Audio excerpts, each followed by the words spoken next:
शिव का शिष्य बनाता हूं। उस समय साहब शुरू कर दिए थे लोगों को बताना।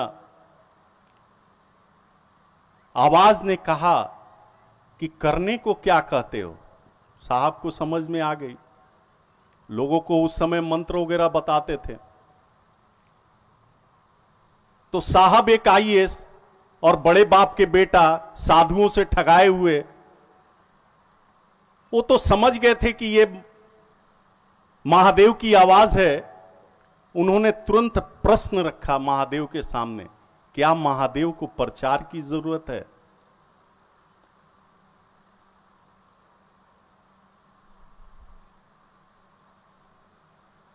जैसे ही यह आवाज साहब की तरफ से आई कि क्या महादेव को प्रचार की जरूरत है, उत्तर आया, गुरु मैं बन रहा हूं, जनमानस को सूचना दे दो। और अपने गुरु का आया हुआ आदेश को हरिंद्रानंद साहब अपना संकल्प बनाए। 1982 में जब मधेपुरा में कलेक्टर थे साहब, पहली बार लोगों के बीच में कहें इस बात को कि आप भगवान शिव को अपना गुरु बना के आप जांचिए कि वो गुरु हैं कि नहीं। और लोगों ने जांचना शुरू किया। आज उसी का परिणाम है कि पूरे भारत में ही नहीं, विदेशों में शिव गुरु की चर्चा हो रही है। क्यों? अरे उस महादेव की दया है, साहब हरिंद्रानंद जी का आशीर्वाद है, मां नीलम जी का आशीर्वाद है। उन्हीं की छाया में हम और आप पल रहे हैं। और हमारे आपके कंधों पे अब ज्यादा जिम्मेवारी आ गई है। साहब हरिंद्रानंद जी का जो संकल्प है, जिन्होंने संकल्प लिया है कि इस धरती पे रहने वाले एक एक व्यक्ति को मैं उस ईश्वर गुरु से जोड़ दूंगा, उस ईश्वर गुरु तक लेके चलूंगा। आपको हमको उनका साथ देना होगा। बहकाने वाले, बिल्लान कहलाने वाले बहुत मिलेंगे आपको। अगर जीवन में सबसे अच्छा अगर आप कोई काम कर रही हैं तो अभी हम और आप बैठ के कर रही हैं। यह सौभाग्य देवताओं को नहीं मिला है। जरा सोचिए आप, शिव की शिष्यता साधारण चीज नहीं है। देवता ललायित रहते हैं कि काश महादेव के बारे में हम भी दो शब्द कहते हैं। हमारा आपका सौभाग्य है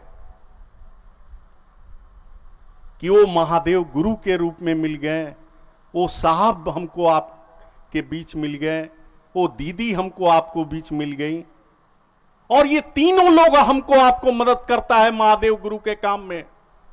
आप कदम बढ़ा के तो देखिए, कदम निकाल के तो देखिए। इसमें कोई शर्त नहीं है, कोई कंडीशन नहीं है। रिश्ता मन बनाता है, मन से रिश्ता बनाइए महादेव से। जैसे हम लोग का और भी सारी रिश्ताएं हैं, मन से बनाते हैं। उसी मन से महादेव को गुरु बना के 3 काम आप ईमानदारी से करिए। पहला, अपने गुरु से दया मांगिए मनी मन कि हे महादेव आप मेरे गुरु हैं, मैं आपका शिष्य हूं, मुझ शिष्य पर दया करिए। दूसरा, आपका गुरु का आदेश है कि आप जो करते हैं दूसरों को समझाएं।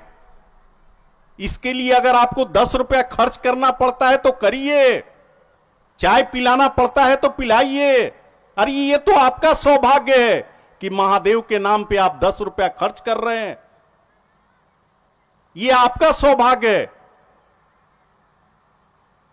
उसको पिला के, बैठा के समझाइए। वह व्यक्ति भी कष्ट में है, उसका भी जीवन सफल हो जाएगा। और इतने बड़े सत्ता को हम और आप गुरु बनाए हैं तो 108 बार नमः शिवाय से प्रणाम करने का कोशिश करिए। प्रणाम तो हमसे भी नहीं होता है, लेकिन साहब बोले कि प्रणाम करने का कोशिश करिए। इसका भी उन्होंने रास्ता निकाले। आप घर में सफाई कर रहे हैं, कोई ऐसा माहौल बन गया, महादेव आपको याद आ गए, तत्क्षण उनके चरणों पे ध्यान रख के नमः शिवाय से प्रणाम करिए। ये 3 काम करके तो देखिए दीदी, बड़ी आसान रास्ता है, बड़ी सरल रास्ता है, इस पे चल के तो देखिए। सचमुच में आपका जीवन में नहीं बदलाव आए तो आप कहेंगे हमने तो महादेव से बहुत कुछ लिया है, साहब दीदी से हमने बहुत कुछ लिया है, तब आपको गवाही देने के लिए आए हैं। और इस जगह, इस संसार में जितने भी महादेव को लोगों ने गुरु बनाया है, कोई ऐसा नहीं कह सकता है कि हमने महादेव को गुरु बनाया और मेरा ये नुकसान हो गया, कोई नहीं कह सकता है। याद करिए वो कोरोना का दिन, याद करिए सारी दुनिया अपने घरों में बंद थी और साहब हरिंद्रानंद जी महादेव से लड़ रहे थे। किसके लिए? आपके लिए, हमारे लिए। और अंततः महादेव को कहना पड़ा कि हरेंद्र जो तुम चाहोगे वो जिसको चाहोगे कर लोगे, बचा लोगे। लोग बीमार हुए हैं, शिव शिष्य जो ईमानदार है, मैं शिव शिष्यों की बात कर रहा हूं, जो काम महादेव का काम ईमानदारी से करते हैं, वो कोरोना काल में बीमार जरूर हुए हैं, लेकिन धरती छोड़ के एक भी आदमी नहीं गया है। पूरे भारत का रिपोर्ट है हम लोगों के पास। बीमार हुआ है लेकिन वो अस्पताल से घर आया है, ये कम बात है। अरे कुछ तो एहसान मानिए उस साहब हरिंद्रानंद जी का। उनके संकल्प को अपना संकल्प बनाइए आप। हम जानते हैं कि आप लोग दीदी को सुनने आए हैं, लेकिन दुख हुआ मुझे इस बात का, खुशी हुई इस बात का, दुख भी हुआ खुशी भी हुआ कि जहां साहब हरिंद्रानंद जी का 2-3 कार्यक्रम में हो चुकी हैं जिस धरती पे, ये मैदान तो छोटी हो जानी चाहिए थी। तो कहीं ना कहीं हम और आपसे गुरु महादेव का काम करने में कुछ गलती हुई है, उसको सुधारा जाए।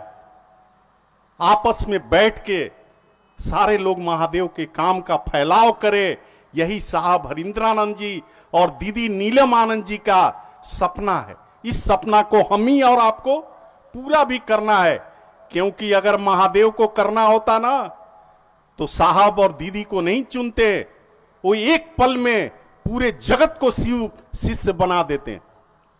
लेकिन यही काम आपके गुरु नहीं कर सकते। इस काम के लिए उन्होंने साहब और दीदी को चुने, और साहब दीदी हमको आपको चुने हैं इसी काम के लिए।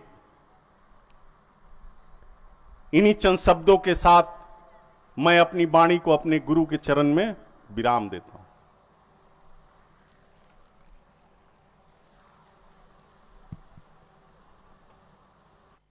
अभी हम लोग सुन रहे थे शिव की शिष्यता एक आध्यात्मिक उत्कर्ष, और इस विषय पर बात कर रहे थे हमारे अजय कुमार गुप्ता भैया आरा से।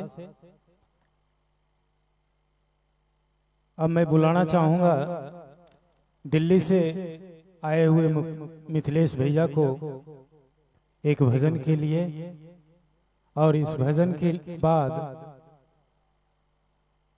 हम और आप जिसके लिए नजरें बिछाए बैठे हैं, जिनका इंतजार कर रहे हैं, उनकी वाणी को सुनने को मिलेगा।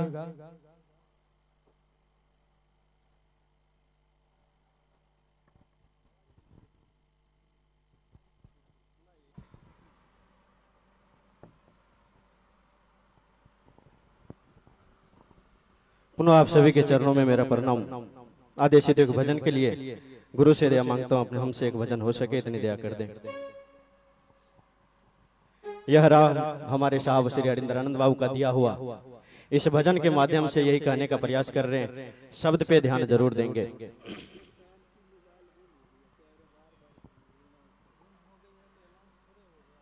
हरिंद्र की डगर पे भाई दिखाओ चल के, शिव गुरु है तुम्हारा, शिव शिष्य तुम्हें हो कल के।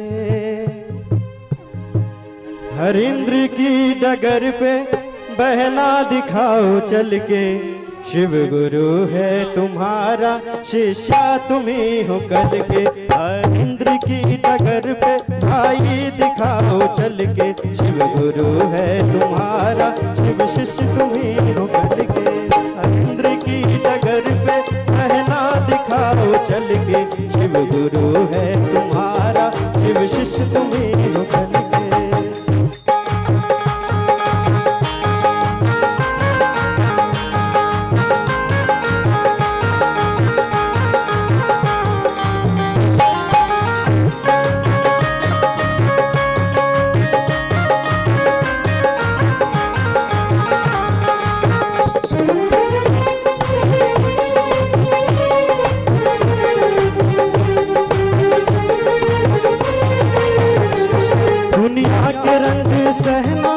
कुछ न मुंह से कहना,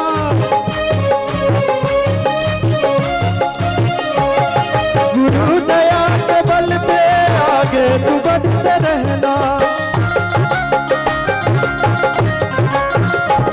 दुनिया के रंज सहना और कुछ न मुंह से कहना, गुरु दया के बल पे आगे तू बढ़ते रहना। रख दोगे एक दिन तुम संसार को बदल के, रख दोगे एक दिन तुम संसार को बदल के। हरिंद्र की डगर पे भाई दिखाओ चल के, शिव गुरु है तुम्हारा, शिव शिष्य तुम्हें हो कल के।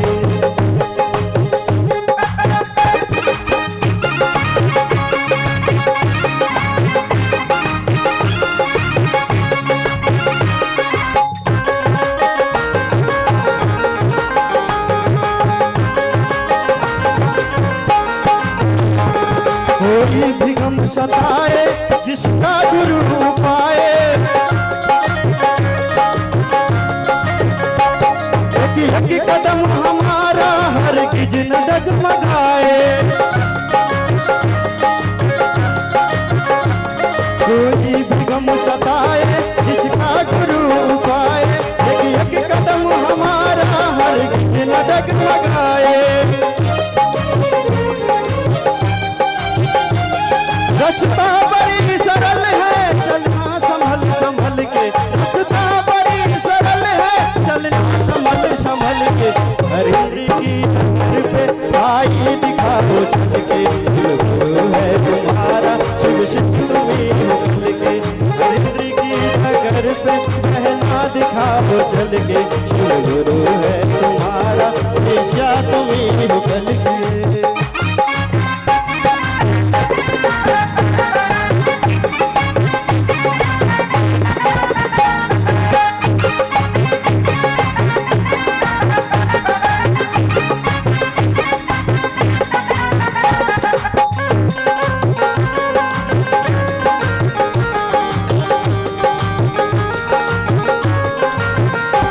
गुरु कार्य को बढ़ाओ, हिम्मत कभी न हारो।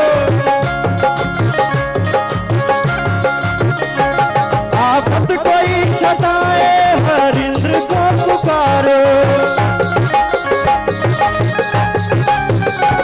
गुरु कार्य को बढ़ाओ, हिम्मत कभी न हारो।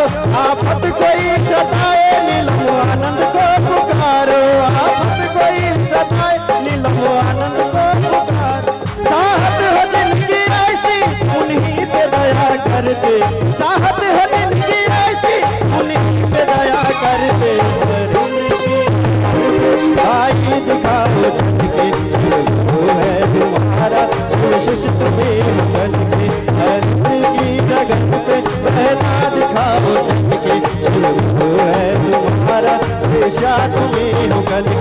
शिव गुरु है तुम्हारा, शिव शिष्य तुम्हें हो कल के। शिव गुरु है तुम्हारा, शिव शिष्य तुम्हें हो कल के।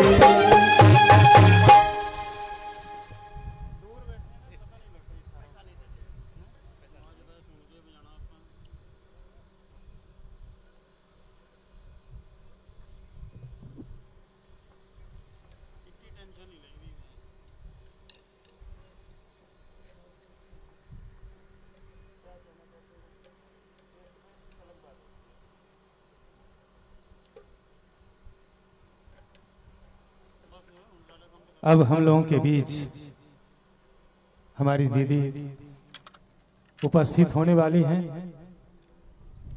आप सबों की दीदी, हम सबों की दीदी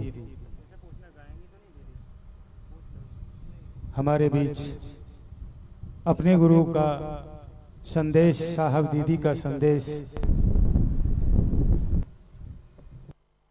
बात करने के लिए हमारे बीच उपस्थित हो रही हैं। आप सभी भाई बहन से मैं विनती करूंगा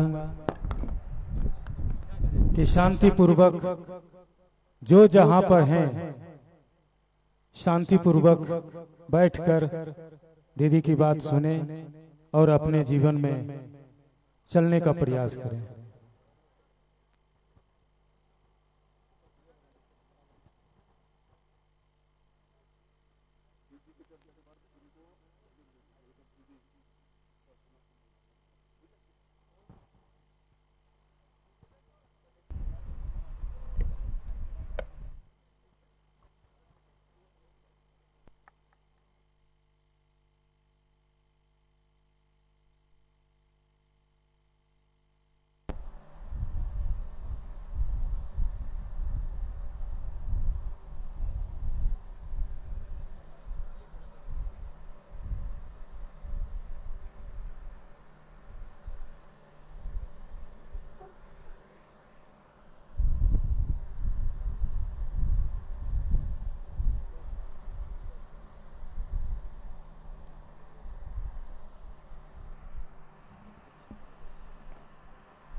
मेरे गुरु महेश्वर शिव को मेरा प्रणाम है। इस कालखंड के प्रथम शिव के शिष्य और हम सबों के परम आदरणीय वरेण्य गुरु भ्राता साहब श्री के चरणों में मेरा प्रणाम है। शक्ति स्वरूपा माँ नीलमानंद जी के चरणों में मेरा प्रणाम है और चंडीगढ़ के इस मैदान में उपस्थित आप सभी गुरु भाई गुरु बहन के चरणों में मेरा प्रणाम है।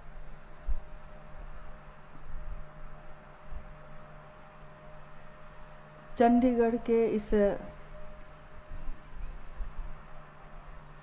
राजधानी में, जो पंजाब और हरियाणा दोनों की राजधानी है,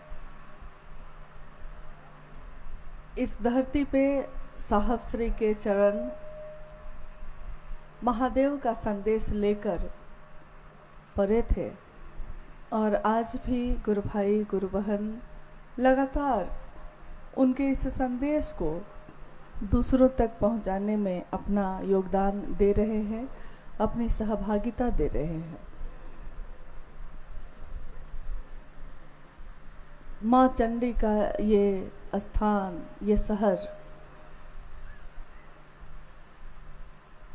नाम से ही स्पष्ट है, चंडीगढ़ यानी कि चंडी का किला। चंडी मतलब कौन? शिव की शक्ति। शिव अपनी शक्तियों से जाने जाते हैं। शिव खुद कुछ नहीं करते, उनकी शक्तियाँ उनका प्रकटीकरण है। शिव की शक्तियाँ ही सब कुछ संचालित करती हैं। शिव की इच्छा और उसकी इच्छा का प्रतिफल है ये दुनिया। इस दुनिया में कण कण में शिव हैं और इसका संचालन उनकी शक्तियाँ करती हैं। चंडीगढ़ का ये स्थान भी, चंडी का गढ़ भी, चंडी का ये किला भी उनके नाम से स्थापित है।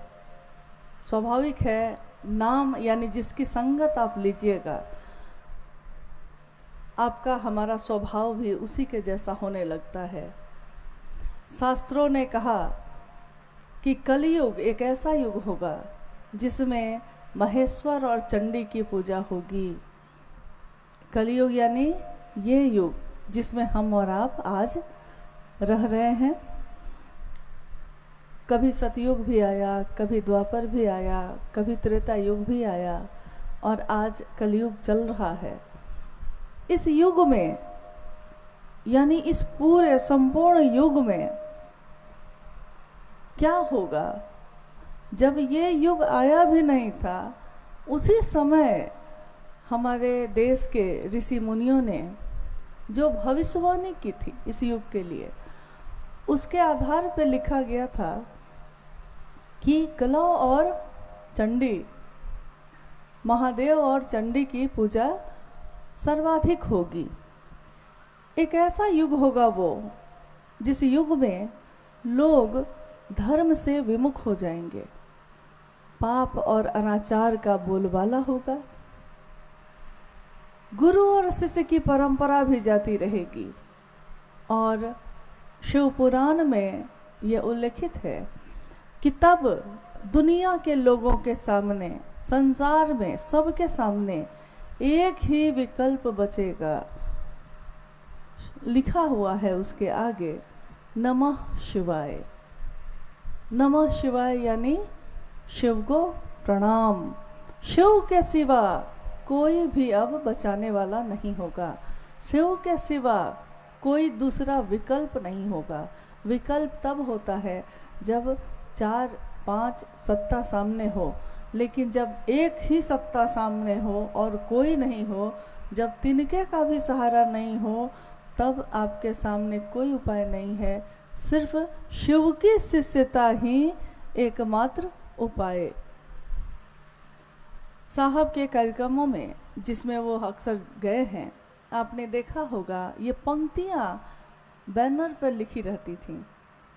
जगत गुरु शिव की शिष्यता एकमात्र उपाय। साहब ने उस समय जब शिव को गुरु माना था, न शास्त्रों को पढ़ा था, न पुराणों को पढ़ा था, न उपनिषद और ग्रंथों को पढ़ा था। उन्होंने तो दुनिया को पढ़ा था और ये समझ लिया था कि शिव ज्ञान देते हैं तो शास्त्र आरेखित होते हैं। शिव का ज्ञान किसी में उतरता है तो किताबें लिख दी जाती हैं।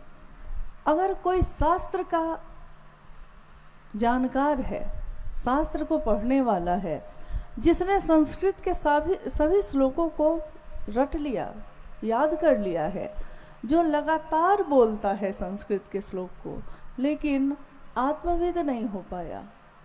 ये उन्होंने बाद में लिखा भी कि शास्त्रों को पढ़ के, किताबों को पढ़ के या ग्रंथों का अध्ययन करके आप शास्त्रविद तो हो सकते हैं, लेकिन आत्मविद नहीं हो सकते। मंत्रों का, लाखों मंत्रों का जप करके आप मंत्रविद तो हो सकते हैं, मंत्र के ज्ञाता तो हो सकते हैं, लेकिन उस मंत्र के चैतन्य से आपका मिलन नहीं हो सकता। आप मंत्रविद हो सकते हैं, आत्मा की चेतना पे आपका मिलाप उससे नहीं हो सकता। मिलने के लिए तो दिल से मिला जाता है। ये रास्ता तो दिल का है, इसमें इन चीज़ों का क्या काम। एक कार्यक्रम चल रहा था रांची में, उस समय एक कार्यशाला में साहब श्री ने कहा, जब एक गुरु भाई की जिज्ञासा आई कि मन क्या होता है, अवचेतन क्या होता है, चेतन क्या होता है, तो साहब श्री ने कहा, मैं समझा तो सकता हूँ आपको, सब कुछ समझा सकता हूँ, लेकिन मेरे एक प्रश्न का उत्तर दीजिए कि गुरु चाहिए कि ज्ञान चाहिए। तो गुरु भाई लोग जितने उपस्थित थे तो सबने कहा कि गुरु चाहिए। साहब ने फिर से पूछा, गुरु चाहिए कि ज्ञान चाहिए? फिर सबने कहा गुरु चाहिए। साहब ने कहा, गुरु जब मिल जाते हैं तो प्रेम होता है, और प्रेम में जब ज्ञान आता है तो वो विवेक पूर्ण होता है, उसका परिणाम सुंदर होता है। सिर्फ ज्ञान ले लिया है और प्रेम का रास्ता नहीं जानते हैं तो ये ज्ञान एक दिन विध्वंसकारी भी साबित होती है। लेकिन उस ज्ञान में अगर विवेक है, उस ज्ञान में अगर प्रेम भी है, तो ये प्रेमपूर्ण ज्ञान आपकी यात्रा को, आपके रास्ते को एक मंजिल तक पहुंचाएगी।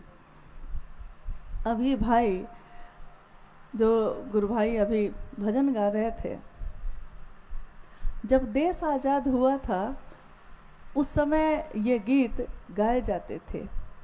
देश की आज़ादी के बाद, सन 1947 के बाद, सन 1948 में साहब श्री का जन्म हुआ सिवान के अमलोरी नामक ग्राम में।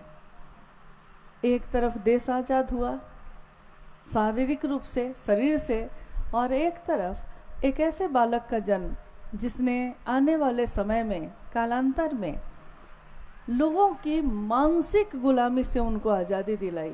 मानसिक गुलामी बहुत बड़ी गुलामी होती है। शरीर स्वतंत्र हो सकता है लेकिन मन अगर स्वतंत्र ना हुआ तो जीवन जीने की कला हम नहीं सीख पाते। शिव की पूजा तो प्राचीन समय से होती आई, अनेक रूपों में होती आई है। शिव के ऐसे रूप जो लगभग सब जगहों पे पूजित हुए, उसमें महाकाल का उनका रूप, महाभैरव का, महायोगेश्वर का, महाकपालेश्वर का, निहंगी और चिता का भस्म लपेटे कपालेश्वर का, और प्रेमी और गृहस्थों के साकार आदर्श उमा के पति का भी।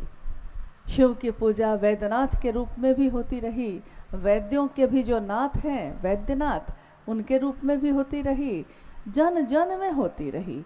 विश्व का कोई देश ऐसा नहीं रहा जब प्राचीन समय में जहाँ शिव की पूजा न होती हो। आज भी कितने देशों में जब खुदाई होती है तो हजारों साल पहले के शिवलिंग उस खुदाई में मिलते हैं, चाहे वो दक्षिण अफ्रीका हो या वियतनाम जैसा शहर हो। लेकिन धीरे धीरे धीरे धीरे दुनिया के लोगों का जुड़ाव जो शिव से था वो कम होता गया और दुनिया ज़्यादा हावी होती गई। नतीजा हुआ कि अपनी जड़ों से दूर होना लोग शुरू हो गए। और आज जिस युग में, जिस समय में हम लोग जी रहे हैं, ये एक ऐसा युग है जिसमें शिव की पूजा तो हो रही है लेकिन शिव से हमारा जो जुड़ाव होना चाहिए था वो हो नहीं सका। साहब श्री हरिनानंद जी ने बस इतना ही कहा, महादेव मेरे गुरु हैं, आपके भी हो सकते हैं। न उन्होंने कोई कर्मकांड बताई, न उन्होंने कोई साधना उपासना बताई। कहा गुरु जब शिव होते हैं तो शिव जब खुद गुरु हैं, स्वयं गुरु हैं, किसी और की क्या ज़रूरत।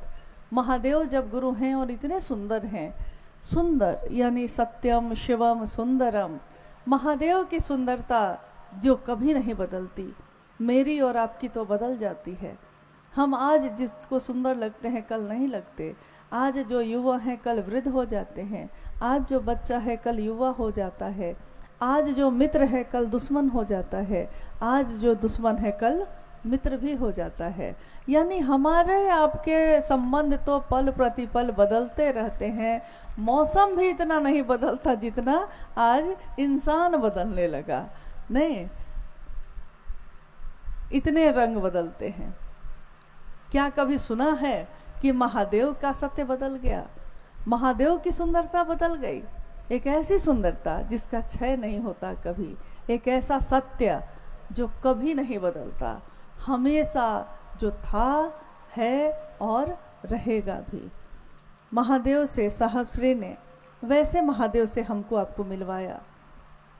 ये गुरु भाई जो पंक्ति गा रहे थे, जब देश आज़ाद हुआ था तो उसी के तर्ज पे ये गीत अभी बज रहा था। इंसाफ की डगर पे बच्चों दिखाओ चल के, ये देश है तुम्हारा, नेता तुम ही हो कल के।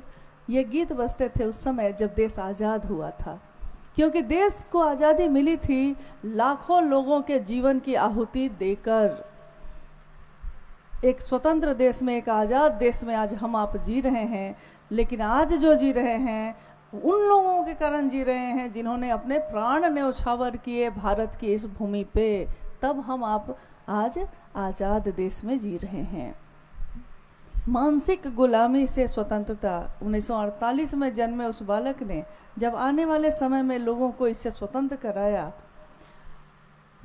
तो इस स्वतंत्रता, ये भी एक स्वतंत्रता की लड़ाई ही तो है। संकीर्णताओं से जकड़े हुए समाज को, संकीर्णता से जकड़े हुए जगत को महादेव से मिलवा देना, और शिव समस्त संकीर्णताओं से मुक्ति की राह दिखाते हैं। हर संकीर्णता, हर बंधन को तोड़ते हैं। जंजीर चाहे सोने की हो, जंजीर चाहे लोहे की हो, जंजीर तो जंजीर ही होती है। तो साहब श्री ने महादेव के उस स्वरूप से हमको आपको मिलवाया जो इन सारे बंधनों को तोड़कर मुक्त करते हैं। आज भारत ही नहीं, कितने देशों में महादेव के गुरु स्वरूप की बात हो रही है। हर व्यक्ति परमात्मा पथ का पथिक हो सकता है, हर इंसान, हर जीव शिव का शिष्य हो सकता है। ये बात तो हमारे आपके अंदर पहले थी ही नहीं, किसी ने ये कहा ही नहीं, किसी ने ये चाहा ही नहीं कि हम आप भी आगे बढ़ें। कोई नहीं चाह रहा था। ये सब चाहते थे कि मैं आगे बढ़ूं, लेकिन ये कोई नहीं चाहता था कि सब आगे बढ़े, सब उस रास्ते पे चले।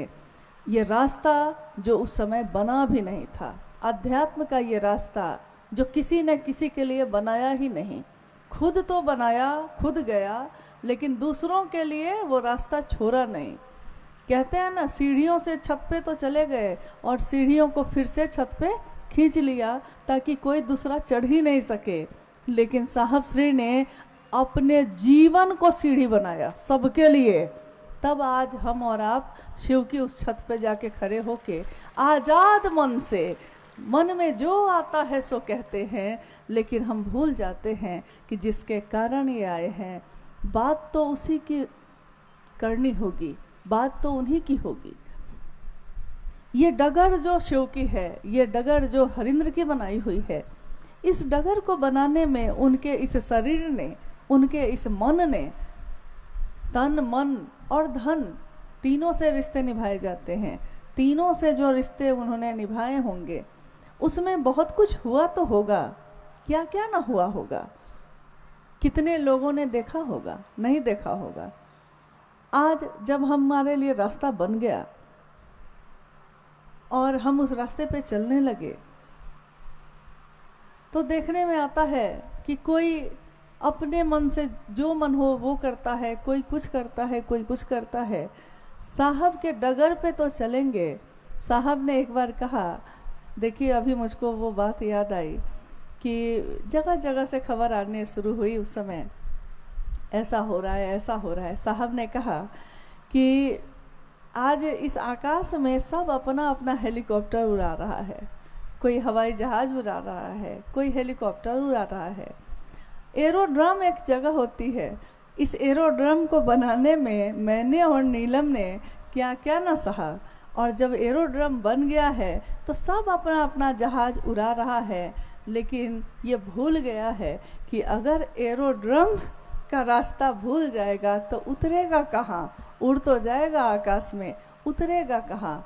कुछ दिन के कर्मफल हैं आपके, आपको उड़ने में मदद तो कर देंगे, लेकिन जब उतरना चाहिएगा तो वो जगह ही नहीं बचेगी। इसलिए उन्होंने बार बार सभी लोगों से ये अनुनय किया और अनुरोध भी किया,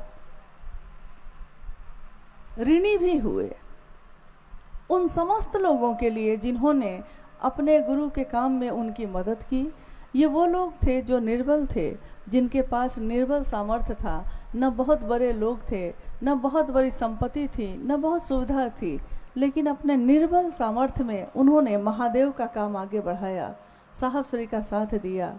साहब कहते हैं, मैं ऋणी हूँ उन सभी शिव शिष्यों के लिए भी जिन्होंने मेरे गुरु शिव के काम में ईमानदारी पूर्वक अपना साथ दिया है, अपना सहयोग दिया है।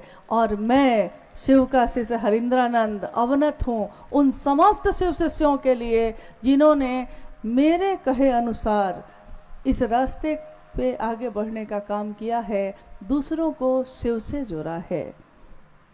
मेरे गुरु शिव ने एक दिन कहा था कि तुम जो करते हो वो दूसरों को करने के लिए नहीं कहते, और मैं ये कहता हूँ कि जो मैंने अपने गुरु के आदेश से करना शुरू किया, उस आदेश के अंतर ये पूरी दुनिया आती है, दुनिया के सारे लोग आते हैं। मैंने लोगों से यही कहा कि जो तुम्हारी सामर्थ्य है, इस पे बहुत गौर करने की बात है। उन्होंने, साहब ने कहा कि जो आपकी सामर्थ्य है, जो हमारी सामर्थ्य है, उस सामर्थ्य में हमने महादेव के लिए क्या किया, ये मेरी निजी बात है, ये मेरे गुरु और मेरे शिष्यता की बात है। हम रहते भीड़ में हैं, लेकिन हर आदमी की अपनी यात्रा है। सबके साथ चलते हैं, सबके साथ रहते हैं, लेकिन यात्रा तो अपनी अपनी सबकी नितांत व्यक्तिगत है, सबकी अपनी है। यानी हमने कितना रास्ता तय किया है। अगर मंजिल पता हो और रास्ता भी बना हुआ हो, बस चलना है, सही रास्ते पे चल रहे हैं तो मंजिल तो मिलेगी ही मिलेगी। हम में से अनेक गुरु भाई गुरु बहन जिन्होंने 20 साल पहले शिव को गुरु बनाया होगा, 30 साल पहले बनाया होगा, कोई अभी अभी बना होगा, यानी समय का अंतराल हो सकता है। कोई 2 महीने का शिव शिष्य होगा, कोई 5 साल का होगा, कोई 10 साल, 20 साल, कोई 30 साल का भी है। अक्सर क्या होता है कि जब हम शिव को गुरु बनाते हैं, हमारा मन उस समय बहुत ही निर्मल, निस्वार्थ, प्रेमपूर्ण ढंग से, मोहब्बत का रास्ता है ये, गुरु शिव होंगे, मैं उनका शिष्य होऊंगा, ये सोच के ये यात्रा शुरू करते हैं। यात्रा शुरुआत तो बहुत अच्छी होती है। कहते हैं कि जब आगाज अच्छा हो तो अंजाम भी अच्छा ही होता है। तो आगाज इतना सुंदर है तो अंजाम कितना सुंदर होगा। यहाँ गौर करने की बात एक ही है कि हमारी यात्रा, ये जो यात्रा है, जो साहब श्री ने दिखाया है रास्ता, इस रास्ते पे जो हम आप चल रहे हैं, इस यात्रा में बहुत सारी चीज़ें हैं। भटकाव भी है, हरियाली भी है, सुंदरता भी है। मंजिल अगर पता है और मंजिल पे पहुंचने का जुनून है, अगर जाना ही जाना है, पहुंचना ही पहुंचना है, शिव से मिलना ही मिलना है, शिव को चाहा है, शिव के लिए ये संकल्प है अगर, तब तो रास्ता तय हो के रहेगा। चाहे उस रास्ते पे कितने भी गड्ढे हों, चाहे उस रास्ते में कितने भी भटकाव हों, लेकिन अगर आपका मन मंजिल को नहीं भूला है तो कोई आपको भटका नहीं सकता। हरिंद्र की डगर पे बच्चों दिखाओ चल के, अभी तो सुन रहे थे आप, और शिव शिष्य हैं आप, कल के आज के भी हैं। एक बार एक जिज्ञासा आई, एक गुरु भाई ने कहा साहब श्री से, आपको लगेगा कि बार बार ये कोई ना कोई जिज्ञासा या घटना क्यों बता रही हैं। बात क्या है कि ये घटनाएं, ये बातें हमारे आपके मन के धुंध को हटाती हैं। जो उत्तर साहब ने दिया है वो हमारे मन को बहुत साफ करता है, क्योंकि लोगों ने तो बड़ी बड़ी बातें बताई, इतनी भारी चीज़ बताई कि हमारे आपके समझ में ही नहीं आई, लेकिन साहब श्री ने छोटे छोटे उदाहरण और बातों से हमारे मन के बड़ी बड़ी समस्याओं को सुलझा दिया। उन्होंने कहा, जब ये बात आई कि एक नए नए गुरु भाई गुरु बहन आए थे मिलने, उन्होंने कहा साहब हम लोग जब जाते हैं अपने क्षेत्र में जहाँ हम रहते हैं गुरु का काम करने, तो जो गुरु भाई लोग हैं हम लोग को कहते हैं तुम लोग को क्या आता है, तुम लोग को कुछ नहीं आता, तुम लोग कुछ नहीं कर सकते जब तक हम लोग नहीं बताएंगे, क्योंकि हम लोग तो बहुत साहब के साथ रहे हैं, हम लोगों ने तो साहब की बहुत बात सुनी है, तुमने तो सुनी नहीं, तुम तो बैठे नहीं, तुम तो आज बने हो, हम लोग तो बहुत पुराने हैं। तो साहब पहले तो हंसने लगे, उन्होंने कहा कि हाँ मुझसे भी पहले के होंगे, अति प्राचीन होंगे। लेकिन जब ये बात थोड़ी बढ़ी तो उन्होंने कहा कि जानते हो एक घटना सुनाता हूँ, और उन्होंने एक घटना सुनाई। कहा कि एक व्यक्ति पूरा का पूरा लकवा ग्रस्त है, पूरा शरीर उसका जड़ है, लकवा यानी कि जड़, हिल भी नहीं सकता है, पूरा शरीर लकवा ग्रस्त है, बरसों से बिस्तर से हिल भी नहीं सका, बिस्तर पे ही सब कुछ होता रहा उसका, वो हिल नहीं सका। लोग आते थे उसके पास मिलने, सहानुभूति जताते थे उससे, कहते थे कि क्या करिएगा, कोई कर्म फल होगा, भोग रहे होंगे, कह के चले जाते थे। एक व्यक्ति ऐसा आया जिसने उससे कहा कि नहीं, तुम हार क्यों मान गए, अभी भी प्राण तो है ना, मन मजबूत करो, उठ सकते हो, चल सकते हो, यात्रा तय कर सकते हो, हार क्यों मान ली तुमने। जब वो प्रतिदिन आने लगा और उसको बार बार ये बात कहने लगा, उस व्यक्ति के मन में भी आवेश पैदा हुआ। उसको लगा कि अगर ये बार बार कह रहा है, इसका अर्थ है कि शायद मैं चल सकता हूँ, शायद मैं शरीर से खड़ा हो सकता हूँ। तो उसने प्रयास किया। आपने सुना है, अभी गौर करते हैं कि नहीं, शिव का गुरु पद में भाई सतीश जी ने एक पंक्ति बताई जो साहब की लिखी हुई है, मनुष्य की शारीरिक शक्ति से बलशाली होती है उसकी मानसिक शक्ति, और मानसिक शक्ति से भी बलशाली होती है उसकी आध्यात्मिक शक्ति। आध्यात्मिक शक्ति यानी शिव से जुड़ाव हमारा। हम में कोई बल नहीं है, लेकिन उसमें उनके बल का तो कहीं था ही नहीं है। हमारा अंत है लेकिन वो तो अनंत है, हमारी सीमा है लेकिन वो तो असीम है। हमारी आपकी तुलना नहीं हो सकती। लेकिन तो उस व्यक्ति ने बार बार जब कहा उससे कि मन को मजबूत करो ना, महादेव से दया मांगो ना, थोड़ा चल सकते हो, चल सकते हो। और एक दिन उसने बार बार प्रयास कर किया, इतना किया कि उसकी उंगलियां थोड़ी हिलनी शुरू हुई, हाथ पैरों में थोड़ी कंपन शुरू हुई। उसका उत्साह और बढ़ा, उसको लगा कि हम खड़े हो सकते हैं। और बार बार का ये श्रम एक दिन ऐसा हुआ कि वो बिस्तर से उठकर बैठ गया। बैठा ही नहीं, फिर कुछ प्रयास के बाद खड़ा भी हुआ। खड़ा ही नहीं हुआ, निरंतर प्रयास से, निरंतर लगातार प्रयास से एक दिन वो दौड़ भी पाया। 2 कदम, 4 कदम, 5 कदम। और जब एक दिन वो 1 किलोमीटर दौड़ के गया, उसी समय सामने से एक व्यक्ति दौड़ता हुआ आ रहा था तेजी से। उससे मुलाकात हो गई इनकी। उस व्यक्ति ने जो दौड़ के आ रहा था, इस व्यक्ति से कहा कि लगता है आप भी दौड़ने निकले हैं। इसने कहा कि हाँ भैया। इसकी तो खुशी का पारावार नहीं था, क्योंकि जो हिल नहीं सकता था आज वो 1 किलोमीटर दौड़ पाया है। वो तो सपने में भी नहीं सोच पा रहा था कि मैं भी एक दिन ऐसा कर सकता हूँ। उसको तो खुशी का उसका पारावार नहीं था। उस व्यक्ति ने जब कहा कि आप भी दौड़ने निकले हैं, तो इसने पूछा उससे कि भैया आप भी दौड़ते हैं?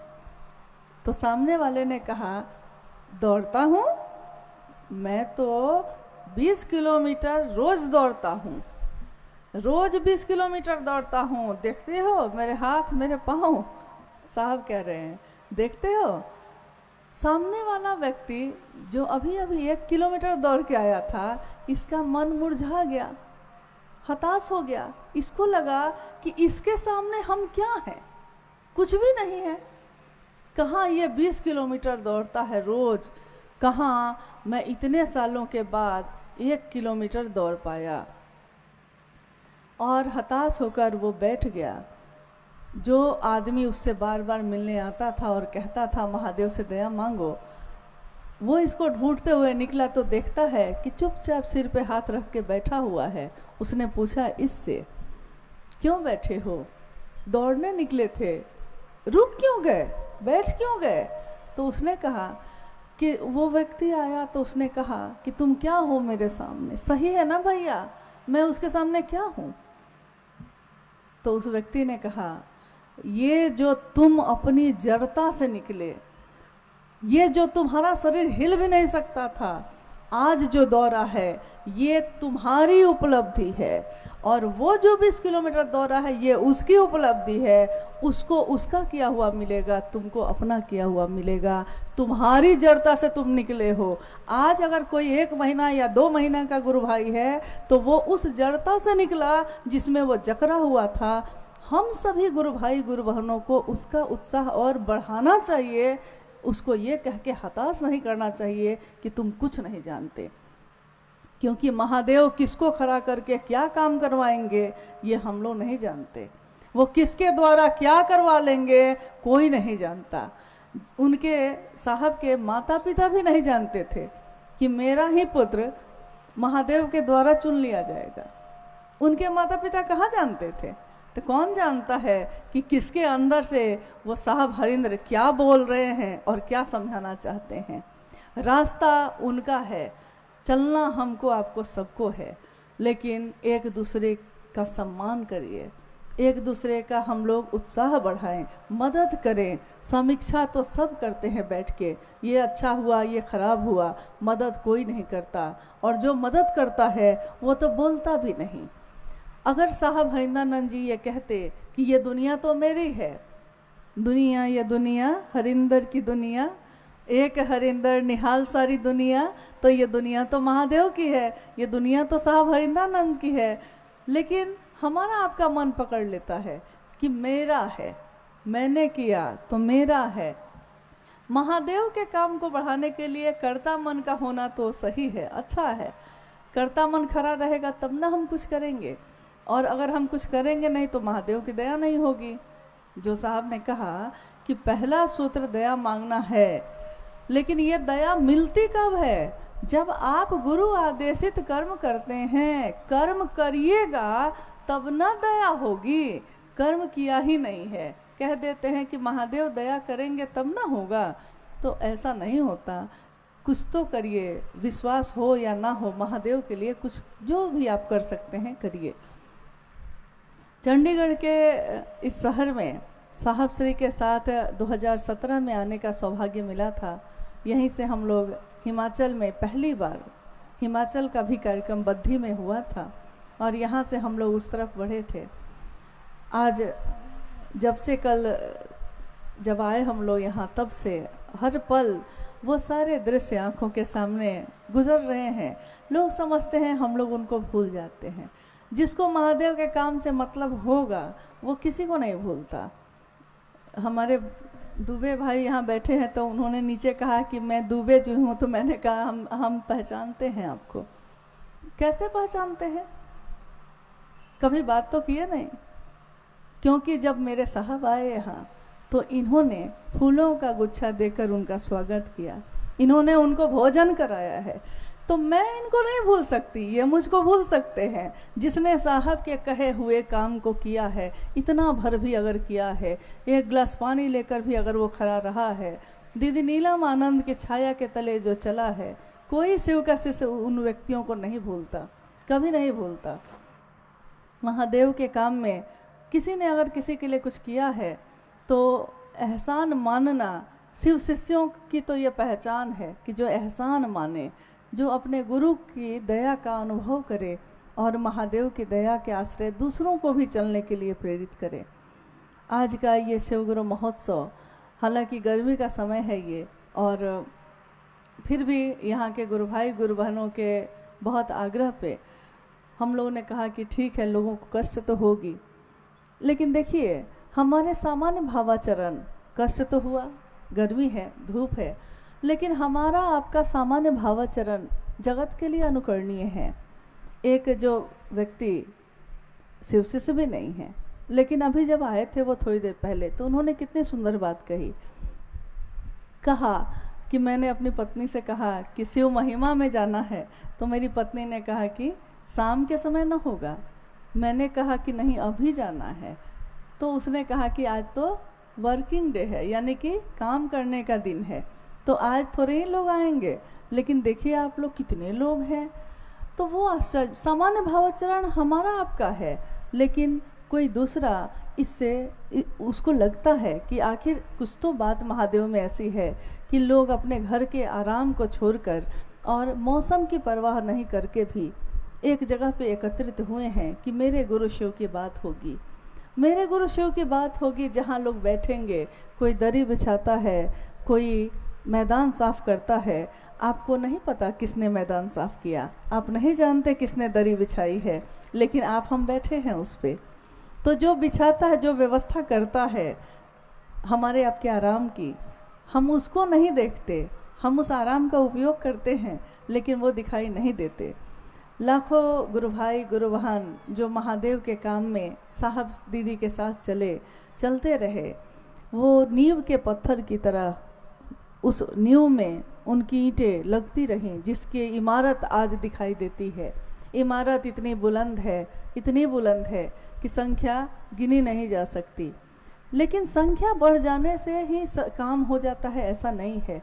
संख्या तो बढ़ गई, भीड़ तो हो गई, लेकिन क्या इस भीड़ में शिव का शिष्य है कोई? क्या इस भीड़ में शिव की शिष्यता का संकल्प है? किसी की माँ को कोई गाली दे दे तो वो उसको छोड़ता नहीं। और अगर मैंने अपने साहब को अपना माना है, माँ नीलामानंद जी को अपना माना है, अपने गुरु को अपना माना है, तो मेरे गुरु पे अगर कोई उंगली उठाता है तो हम कैसे बर्दाश्त करते हैं? हमारे साहब और दीदी के बनाए हुए रास्ते पे नहीं चल के हर जगह हर मानसिकता के लोग आज अलग अलग तरीके से अपना अपना एक अभियान लेके चल रहे हैं। किसी को रोकता नहीं है आकाश, जिसको इच्छा है उड़े, जिसको जो मन है करे। आकाश कहाँ किसको रोकता है? क्योंकि आकाश को पता है कितना भी उड़िएगा रहिएगा तो मेरे अंदर ही, जाइएगा कहाँ? उड़ने के लिए भी तो आकाश का ही सहारा चाहिए। इसलिए आकाश इसकी चिंता नहीं करता, आकाश सबको जगह देता है। उड़ लो, अपने पंखों को नाप लो, तोड़ लो, लेकिन शिव का शिष्य जो होता है वो महलों में नहीं रहता। महलों के ये कनकाभ शिखर होते कबूतरों के ही घर। महलों में गरुड़ नहीं सोता है, उड़ता कहाँ है गरुड़? उड़ता वो वारी प्रपातों में पानी पीता है, वारी प्रपातों से उड़ता वो झंझावातों में और रहता है चट्टानों पे, उसको कोई फर्क नहीं पड़ता। महादेव के शिष्य भी जो होते हैं वो अपने आचरण से, अपने सामान्य भावाचरण से जगत को ये दिखाते हैं कि महादेव का संकल्प लेकर बढ़े हैं तो महादेव की ही स्थापना करेंगे। इस काम में अपनी सहभागिता, अपना सहयोग देंगे। बाकी दुनिया में क्या हो रहा है अपने गुरु शिव की दया के आश्रय पे छोड़ दीजिए। छोड़ देना एक बहुत बड़ी सजा होती है, चित्त से उतार देना भी बहुत बड़ी सजा होती है, महादेव के दायरे से बाहर निकल जाना भी बहुत बड़ी सजा होती है।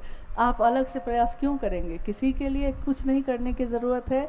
सब कोई अपने महादेव के काम में हम लोग अच्छे तरीके से चलें, लोगों को उत्साहित करें। महादेव का काम पूरे पंजाब में इतना हो कि एक बार जब हम लोग अमृतसर आए थे तो साहब श्री ने कहा कि पूरे पंजाब में इतने शिव के शिष्य हो जाएं, क्योंकि अकाल तख्त जानते हैं किसका नाम है? अकाल तख्त यानी कि शिव का ही एक नाम, अकाल जो काल से परे है। और जब पंजाब में इतना महादेव का काम बढ़ जाए तो पंजाब पूरे राज्य स्तर का एक कार्यक्रम करना है अमृतसर में। उस दिन उन्होंने कहा था कभी जो मन में होता है एक दिन वो मूर्त होता है। कभी चंडीगढ़ में महादेव का काम बढ़े किसी ने सोचा होगा, लेकिन सोचने के बाद, इच्छा के बाद ज्ञान लिया, ज्ञान के बाद क्रिया की है, तो आज चंडीगढ़ में गुरु भाई गुरु बहन यहाँ उपस्थित है। पूरे प्रांत में महादेव की बात बहुत तीव्र गति से चल रही है, चलती रहेगी। हम जितना भर कर सकते हैं करेंगे, जितना करेंगे ये मेरा अपने गुरु के लिए किया हुआ है, आप भी जितना करेंगे आपका अपने गुरु के लिए किया हुआ है। इसके सिवा हम अपने गुरु को और क्या दे सकते हैं? उस गुरु को जो शरीर ही नहीं है, महादेव को न कपड़े चाहिए, न गहने चाहिए, न चढ़ावा चाहिए, न नाच गान चाहिए। जो नृत्य के भी सम्राट हैं नटराज, उनकी बात करते समय तो सबके कदम थम जाते हैं, कोई नाच नहीं सकता।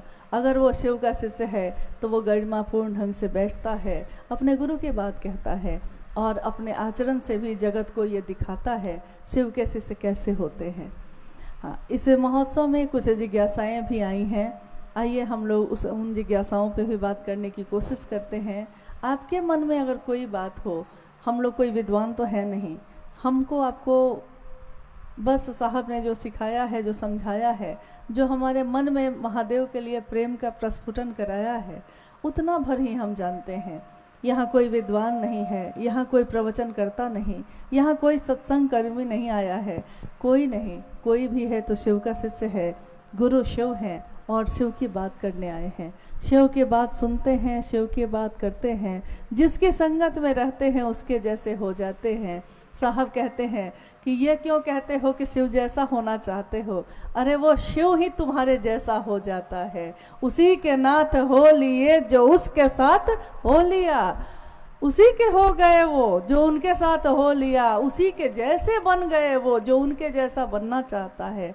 कोई कपालिक बन के आता है तो वो कपालेश्वर बन के आ जाते हैं, कोई योगी बन के साधता है तो योगेश्वर बन के आ जाते हैं, कोई काल से मुक्ति की प्रार्थना करता है तो महाकाल के रूप में आते हैं, कोई पदचाप करता है इस पे कि धरती पे अन्न की उपज हो तो नटराज का नृत्य करते हैं, कोई उमा का पति मानकर गृहस्थ आश्रम में सुख और शांति की पूजा करता है तो उमा के पति के रूप में कर्पूर गौरम का रूप लेकर आते हैं। साहब ने यही तो कहा, तुम क्यों महादेव जैसा बनना चाहते हो? अरे वो महादेव ही तुम्हारे जैसा बन जाता है, तुम उससे मिलो तो सही, उसी के हो जाते हैं वो जो उनके जैसा होना चाहता है, जो उनके साथ होना चाहता है। आइए हम लोग कुछ जिज्ञासाओं पे भी बात करें। जिज्ञासा आई है? जी जी जी। शिव को गुरु मानने के बाद, शिव को गुरु मानने के बाद मेरा मन अस्थाई शिष्य भाव में कैसे जाएगा? जिज्ञासा आपने सुनी है। शिव को गुरु मानने के बाद हमारा मन अस्थाई शिष्य भाव में कैसे जाएगा? अस्थाई भाव, अस्थाई भाव को पहले थोड़ा हम लोग समझते हैं। अस्थाई भाव क्या होता है? जैसे एक माँ बाप का अपने बच्चे के लिए अस्थाई है। कहते हैं पूत कपूत हो जाता है, लेकिन माता को माता नहीं होती, क्योंकि वो माँ का अस्थाई भाव है। पुत्र कुछ भी कर लेता है, सबको माफ कर देती है, क्योंकि वो अस्थाई है, उसमें परिवर्तन नहीं होता। तो अस्थाई भाव हमारे जीवन में कैसे होता है? हमको आता है, आपको आता है। पति और पत्नी एक साथ रहते हैं, कितनी बातें होती हैं, लड़ाई झगड़ा कोहराम सब हो जाता है और फिर से एक साथ ही रहते हैं, यानी अस्थाई शिष्य भाव। बाहर की चीज़ों से अंदर का जुड़ाव खत्म नहीं होता। अस्थाई शिष्य भाव जगत में कैसे होता है ये हमको आपको आता है, महादेव से कैसे होगा ये नहीं आता। किसी ने बताया नहीं, किसी ने समझाया नहीं, किसी ने इस जुड़ाव को करने में मदद नहीं की। तो साहब ने कहा कि महादेव से अस्थाई शिष्य भाव हो जाना। शिष्यानुभूति एक छोटी सी पंक्ति है, छोटी सी किताब है, जो 1990 में साहब श्री ने अपनी अनुभूति के आधार पर लिखा था, जिसको उसमें एक ही पंक्ति ऐसी है जो अनिवार्य कही गई। आपका अस्थाई शिष्य भाव होना ही शिव की शिष्यता में अनिवार्य है। कंगन पहनना अनिवार्य नहीं है, तीनों सूत्र करना ही पड़ेगा, यहाँ तक कि उसको भी अनिवार्य नहीं कहा गया, लेकिन अस्थाई शिष्य भाव होना ही होना है, ये अनिवार्य कहा गया। ये कैसे होगा? निरंतर महादेव से दया मांगना, बार बार मेरा मन महादेव से दया मांगे, चाहे विश्वास हो या ना हो, लेकिन अगर बार बार हम महादेव से दया मांग रहे हैं तो निरंतर प्रयास हमारे मन में शिव की दया का प्रवेश कराता ही कराता है, और महादेव की परिधि में, महादेव के घेरे में ही हमारा मन चलता है। जब हम शिव की चर्चा करते हैं, शिव की चर्चा करना, शिव की चर्चा सुनना, यानी निरंतर ये काम करना, लगातार ये काम करना, धीरे धीरे धीरे धीरे हमारे विचार को भाव में, भाव को प्रेम में परिणत करता ही करता है। और तीसरा सूत्र करते करते शिष्यता के भावांतरण के लिए अपने गुरु शिव को प्रणाम करने का निवेदन आवश्यक है। तो यानी कि शिष्यता का भावांतरण, भाव में बदल जाए, ये शिष्य भाव में बदल जाए, ये विचार एक दिन ये भी हो जाता है। ये तीनों सूत्र हमारे मन में शिव के लिए अस्थाई भाव करने में सहायक सूत्र हैं। बहुत बार ये बात आई, लेकिन हम लोगों ने या तो ध्यान नहीं दिया है, कभी गौर नहीं किया है। सालों से हम लोग दूसरों से ये कहते हैं कि महादेव को गुरु बना लीजिए और तीनों सूत्र करिएगा। लोग कहते हैं कि 3 सूत्र किस लिए करना है, तो हम लोग कहते हैं उनको कि मदद करेगा ये, महादेव को गुरु बनाने में, सहायक क्रिया है। और एक दिन साहब ने पूछा कि इतने सालों से आप लोग कह रहे हैं कि ये सहायक क्रिया है, तो आज मैं पूछता हूँ कि मूल क्रिया क्या है तब? क्योंकि कोई चीज़ की सहायता के लिए आप कोई काम बनाते हैं तो उसका मूल कोई काम होगा ना। ये सड़क बननी है तो मिस्त्री है लगा हुआ है, उसकी सहायता के लिए ना कोई मिस्त्री दिया जाता है। ये काम है, ये काम करना है, ये कार्यक्रम कोई कर रहा है तो उसकी सहायता सारे लोग मिलके कर रहे हैं, लेकिन कोई तो खड़ा हुआ होगा पहले। तो मूल कौन है? साहब ने कहा कि इसमें मूल का क्रिया क्या है जिसकी मदद के लिए ये सहायक क्रिया है? तो उन्होंने उस दिन यही समझाया कि अस्थाई शिष्य भाव हो जाए। शिव का अस्थाई शिष्य भाव हो जाना, शिव का शिष्य का अस्थाई शिष्य भाव हो जाना ही इसका मूल काम है। इसकी मदद के लिए ये तीनों सूत्र हैं। जिस दिन ये काम हो जाए, आपका मन इतना जुड़ जाए कि महादेव से दया के आश्रय में ही रहे, महादेव की बात ही करे और सुने, महादेव को ही प्रणाम करे, तब भी आप क्या करिएगा? क्या तब आप तीनों सूत्र करना छोड़ दीजिएगा? तो उन्होंने कहा कि नहीं, साइकिल चलाने के लिए, सीखने के लिए आप साइकिल चलाते हैं, लेकिन जब साइकिल चलाना सीख लेते हैं तो साइकिल तब भी चलाने का तरीका तो वही होता है ना। जब साइकिल चलाना सीखे थे तो जिस तरीके से सीखा था, सीख लिए हैं तो उसके बाद भी उसी तरीके से चलेगा ना। तो महादेव से तीनों सूत्रों से आप मदद ले सकते हैं, जुड़ाव कर सकते हैं, लेकिन एक दिन ये जुड़ाव हो जाए इसकी निरंतर कोशिश करनी है। आपने देखा होगा पत्थर का अगर बहुत बड़ा टुकड़ा हो और एक बाल्टी पानी आप लीजिए और एक बाल्टी पानी उस पत्थर पे डाल दीजिए, क्या उसमें कभी छेद हो सकता है? क्या वो पत्थर फट सकता है? कल्पना भी नहीं की जा सकती। पत्थर पानी के फेंकने से कैसे टूटेगा? नहीं टूट सकता। लेकिन आपने ये देखा होगा कभी कभी चापाकल या नल, उसके नीचे कोई पत्थर रख दीजिए और उसमें एक एक बूंद को लगातार गिरने दीजिए, बस एक बूंद पानी की अपनी कोई औकात नहीं, कोई बिसात नहीं, लेकिन निरंतर अगर वो एक एक बूंद पानी पत्थर पे गिरता रह गया लगातार, तो क्या होता है? टूट जाता है। सही बात है, वो पत्थर भी टूट जाता है निरंतर प्रयास से। हमारा आपका मन शिव होगा नहीं, शिव का आवेश जगेगा नहीं, उसमें निरंतर प्रयास आवश्यक है। बस यही साहब श्री ने कहा है कि दूसरी चीज़ों को हम लोग छोड़ देते हैं, हमारे दुख हमारी पीड़ा से महादेव ही मुझको मुक्त कर सकते हैं, लेकिन जब दुख आता है, जब पीड़ा आती है, तो हम सबसे पहले महादेव को ही छोड़ देते हैं कि महादेव को से दया नहीं मिली है, इसलिए महादेव को छोड़ो। ठीक एन समय पे छोड़ते हैं, बस अब दया होनी ही है कि हम लोग छोड़ के किनारे हो जाते हैं। तो निरंतर हमारा आपका प्रयास अस्थाई शिष्य भाव प्रदान करता है। शिव की शिष्यता साहब के द्वारा शुरू किया गया है। साहब के जुड़े बिना शिव शिष्य बन सकते हैं? गर्मी भी लग रही है? नहीं, लग तो रही ही है, बोल नहीं रहे हैं। जिज्ञासा है कि शिव का शिष्य होने के लिए शिव शिष्य साहब हरिंद्रानंद जी से जुड़े बिना हो सकते हैं कि नहीं? यही ना? यही है ना? शिव शिष्य हरिंद्रानंद जी से जुड़े बिना, यानी उनसे मिले बिना महादेव का शिष्य हम हो सकते हैं कि नहीं? हो सकते हैं। क्यों नहीं हो सकते हैं? क्योंकि पहले तो लोग हुए हैं ना। अभी तो आपने सुना कि ग्रंथों में 112 शिष्यों प्रशिष्यों का जिक्र मिलता है। उसके बाद भी बहुत शिव शिष्य हुए होंगे, लिखा नहीं गया होगा, लेकिन हुए तो होंगे।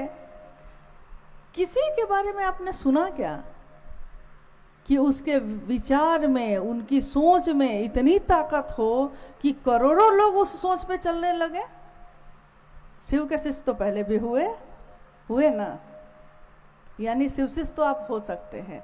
उसके लिए आपको साहब हरिंद्रानंद जी से जुड़ाव रखना कोई ज़रूरी नहीं है। लेकिन अगर आपकी ये चाहत है कि मैं भी शिव शिष्य बनूं और दूसरे भी शिव शिष्य बने। वसुधैव कुटुंबकम, जिसका उदार चित्त हो, जो सबका भला चाहता हो, अपनी यात्रा भी तय करना चाहता है, दूसरों की यात्रा में पत्थर जो पड़े हैं उसको भी हटाना चाहता है। चलते तो सब हैं, तब वैसे लोगों के लिए तो उनसे जुड़ाव रखना ही होगा, क्योंकि उनके सिवा किसी ने ये नहीं चाहा है कि शिव मेरे आपके भी गुरु हो जाएं। और जो शिव का शिष्य होगा वो कृतज्ञ होता है, कृतज्ञ तो हो ही नहीं सकता। ये मेरे शब्द नहीं हैं, ये शब्द हैं साहब हरिंद्रानंद जी के। जो कृतज्ञ होता है वो शिव का शिष्य हो ही नहीं सकता, और जो शिव का शिष्य होता है वो झुकता है सबके आगे। एक बात जो अक्सर आती रहती है, शिव महादेव से जुड़ाव तो समझ में आता है लोगों को, ठीक है, शरीर नहीं है, निराकार हैं, वो बिना शरीर के हैं, मन से जुड़ना है। साहब शरीर में आए फिर शरीर से गए, तो शरीर का आना और शरीर का जाना, यानी यहाँ भी मामला निराकार का ही है। जुड़ाव, शिव के शिष्य से जुड़ाव हम क्यों करें?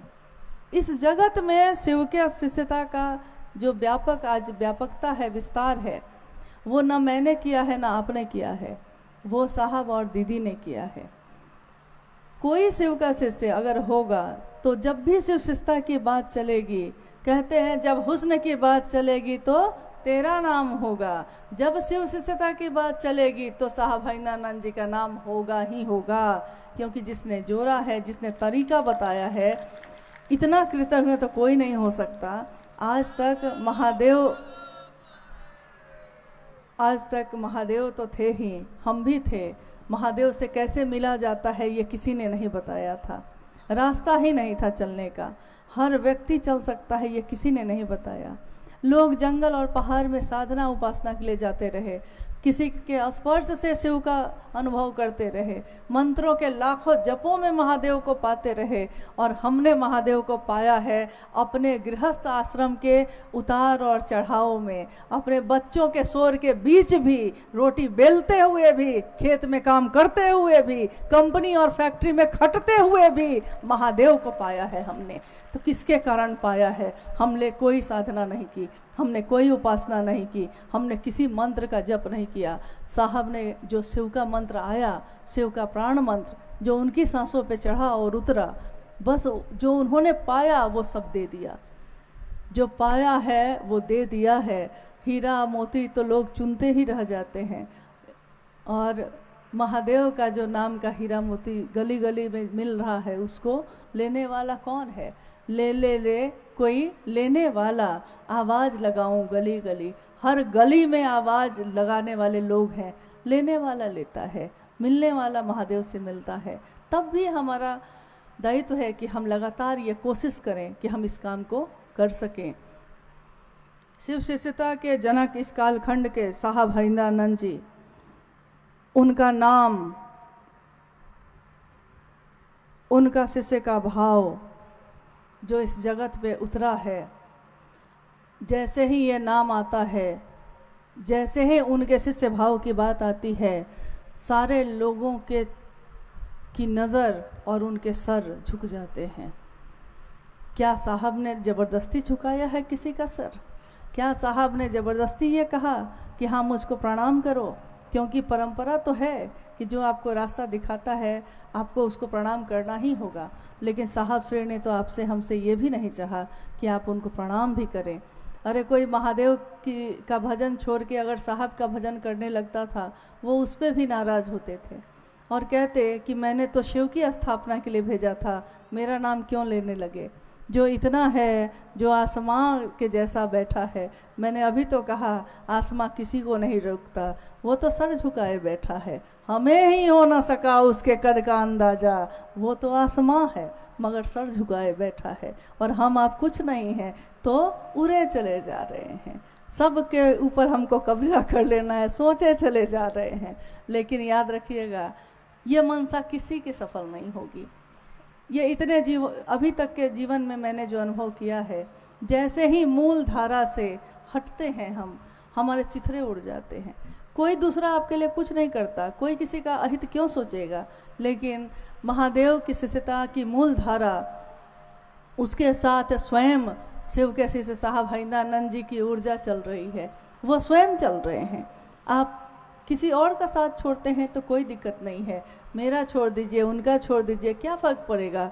हम लोग तो ऐसे भी एक दूसरे का साथ छोड़ते रहते हैं, पकड़ते रहते हैं, कोई फ़र्क नहीं पड़ता। लेकिन जिसके कारण शिव गुरु हुए हैं उनका साथ छोड़िएगा तब तो बहुत दिक्कत होगी। तू अगर मुझको न चाहे तो कोई बात नहीं है, लेकिन किसी गैर को चाहोगी तो मुश्किल होगी। साहब को चाहिएगा तो कोई दिक्कत कहीं नहीं है, आपकी हर हरकत को माफ़ किया जाता है। लेकिन अगर उन्हीं से आपकी दूरी हो गई तो फिर कहाँ जाइएगा। जब रास्ता कहते हैं कि जब हम किसी जगह को देखने जाते हैं तो हम गाइड लेते हैं। गाइड इसलिए लेते हैं, दिल्ली में एक भूल भुलैया, ये क्या है, कुछ है ना, जंतर मंतर क्या क्या है, हाँ कुछ बना हुआ है, और एक जगह पे भूल भुलैया थी। तो लोगों ने कहा कि ये भूल भुलैया जो है इसमें अगर गाइड नहीं जाएगा तो रास्ता, सारे रास्ते एक जैसे ही लग रहे हैं, बहुत भ्रम की स्थिति हो जाती है। सब रास्ते तो एक जैसे ही लग रहे हैं, सब जगह तो महादेव की ही बात हो रही है, नहीं तो सब जगह तो रास्ते एक जैसे ही लग रहे हैं। सही रास्ता कौन सा है, जब तक मार्गदर्शक ना हो पता ही नहीं चलता है, नहीं तो उसी में भटकते रह जाते हैं। शिव शिष्यता के मार्गदर्शक तो स्वयं शिव ही हैं, लेकिन उन तक पहुंचाने वाले तो साहब श्री ही हैं, और तो कोई नहीं है। जब शिव शिष्यता का रास्ता नहीं बना था तब तो उन्होंने बनाया। जब तीनों सूत्रों का निरूपण नहीं था उसको उन्होंने, सही में देखिए कितने आश्चर्य की बात है, महादेव गुरु हैं बताने वाले वही, तीन सूत्रों का निरूपण करने वाले वही, रास्ता शिव शिष्यता का बनाने वाले वही, हमारे आपके दिलों में महादेव को जिंदा करने वाले वही, शिव तुम जागो कहने वाले वही। और देखिए उन्हीं को छोड़कर अलग होने के या उन्हीं के साथ नहीं चलने की मनसा कैसे आपके कर्म को कैसे आपके स्वकर्म उस तरफ खींच लेते हैं। महादेव की दया की बारिश है, जो वो चाहेंगे वही होगा। हम लोग बस इतना ही कह सकते हैं कि हमारी आपकी अनुभूति तो यही है कि उनको छोड़ के चला नहीं जा सकता, एक कदम भी नहीं चल सकिएगा, क्योंकि उनके तत्व को हमने अपने जाना ही नहीं है। हम में से कोई ये कह सकता है कि उन्होंने कहा कि महादेव से मिलो, मुझसे मिलने क्यों आते हो? कोई सज्जन आदमी ये कहता है क्या कि मुझसे मिलने आइए? कोई सज्जन व्यक्ति ये कहेगा कि हमको प्रणाम करिए? ये तो हमारा आपका शिष्टाचार होता है कि हम किसके आगे सर झुकाते हैं, किसको प्रणाम करते हैं। वो तो महादेव से मिलवा के अपने आप को पीछे कर रहे हैं, लेकिन जिसने महादेव से मिलवा दिया, महादेव से मिल लिए तो मतलब निकल गया, तो पहचानते नहीं, वो जा रहे हैं ऐसे जैसे जानते नहीं, मतलब निकल गया तो पहचानते नहीं। अरे भाई ऐसा थोड़ी होता है, फिर जरूरत पड़ेगी, क्योंकि हर जगह मील के पत्थर के रूप में तो वही है। मैं हूँ सजनी मील का पत्थर, अंक पढ़ो चुपचाप पधारो, मत आरोपो अपनेपन को, मत मुझ पर देवत्व उतारो। ये कहने वाले साहब ये कह रहे हैं कि मैं तो मील का पत्थर हूँ ना, मुझसे क्या जुड़ते हो, चलो ना तुम रास्ते पे आगे बढ़ो। मुझको देवता मानने लगते हो, मुझ पे अपनापन जताने लगते हो, मंजिल उधर है, रास्ता बना हुआ है, चलिए ना आप, क्यों मुझसे बार बार जुड़ते हैं? वो ये कह रहे हैं।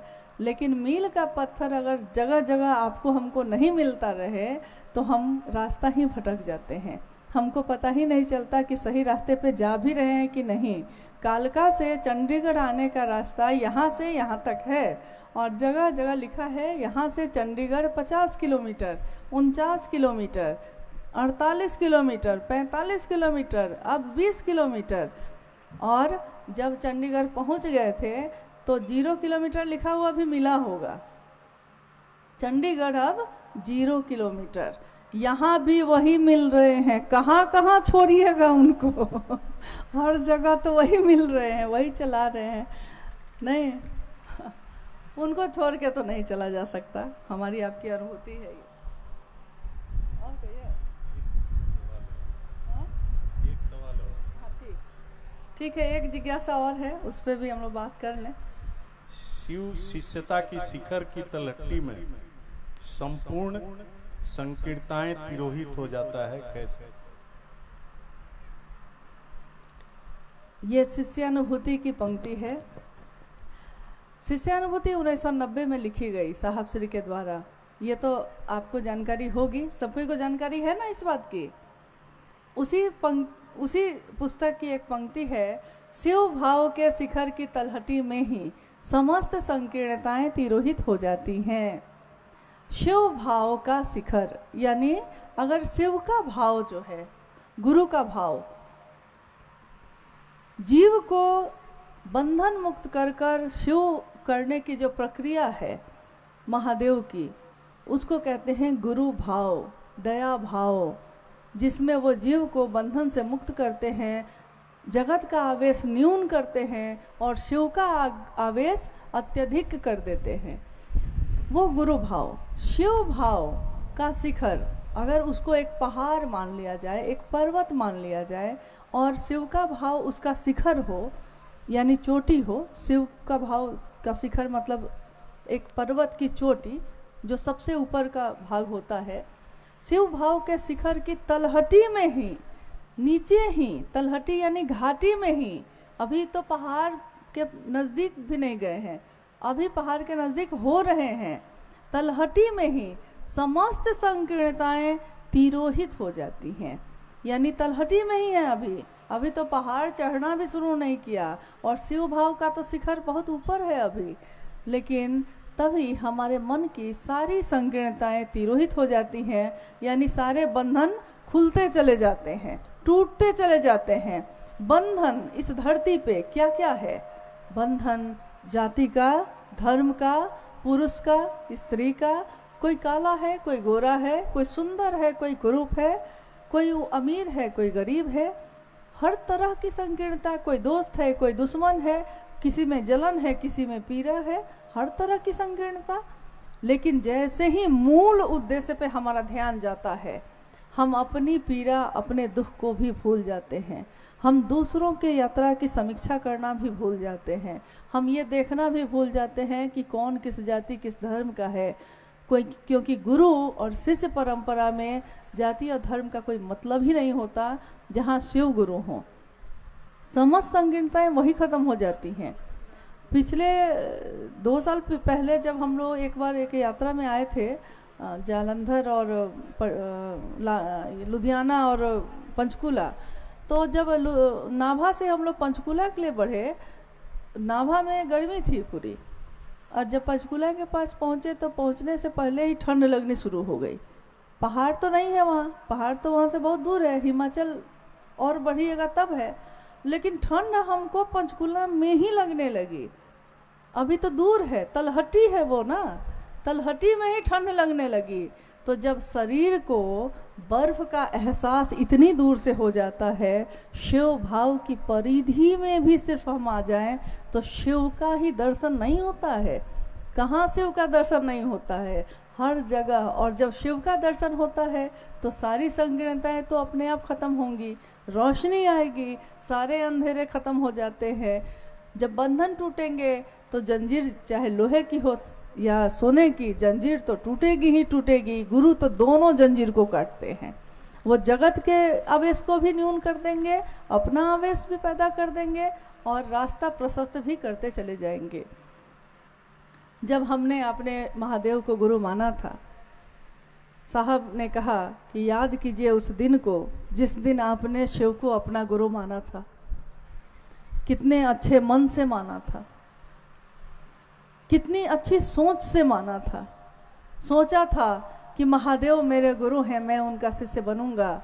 और आज देखिए 2, 4, 5 वर्ष क्या बीते, मोहब्बत तिजारत में बदल गई।